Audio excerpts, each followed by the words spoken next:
I do a lot of this. You see, at the moment I'm just browsing. But you know, there's always a list at the back of my mind. You see, it's not just the fact that you might find something that you're looking for. I mean, that's exciting enough. But you might just find something that you didn't even know existed. And that, I can tell you, is really exciting. Ah. My goodness me. Yes, yes, yes. Ah, fantastic.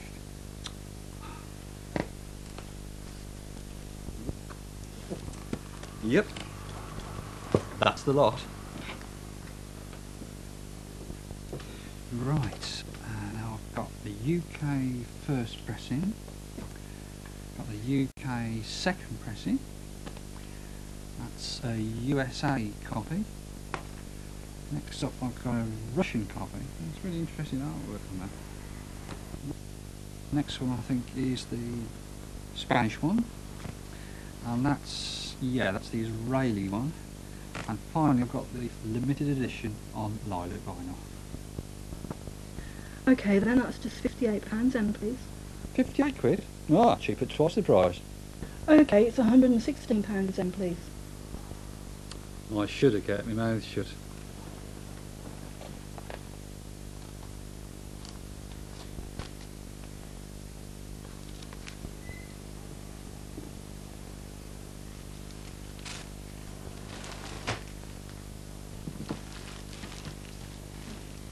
Cheers then. Okay, thank you very much. Yeah, see you.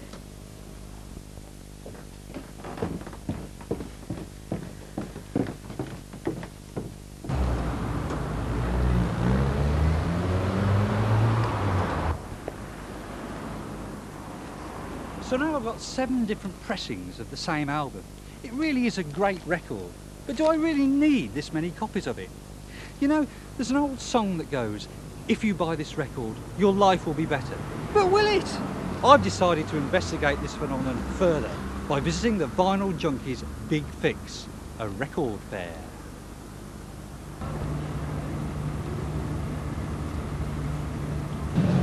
So here I am, at one of the country's largest CD and record fairs, and at this point the sense of anticipation that I'm feeling is quite considerable.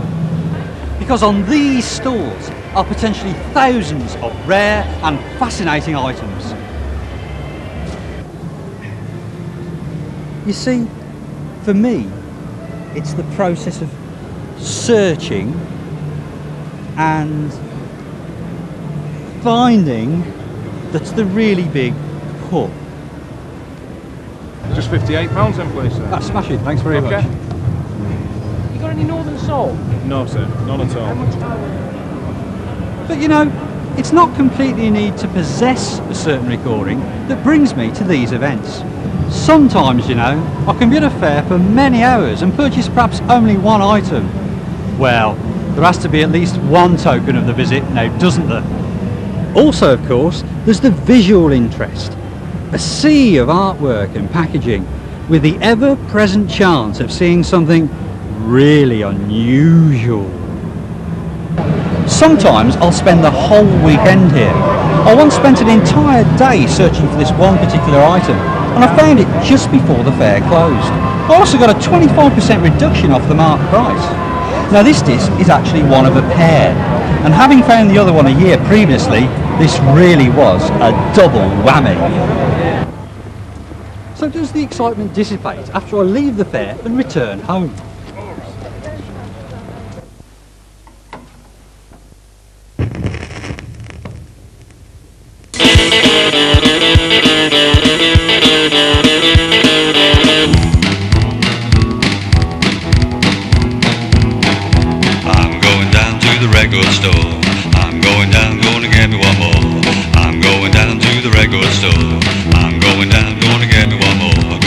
Well, not immediately. There is of course the enjoyment of playing the discs and also immersing myself in the accompanying artwork. But Yes, after a while the thrill is gone, and I'm looking forward to the next fair.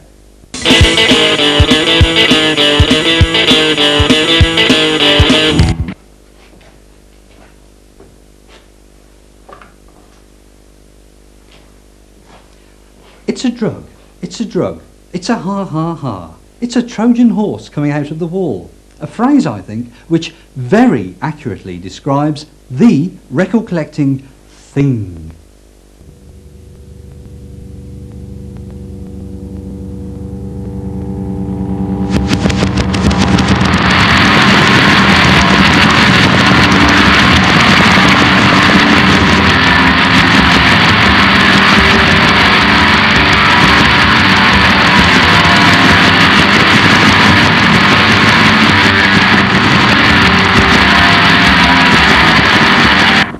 You see, I think it's a kind of displacement activity.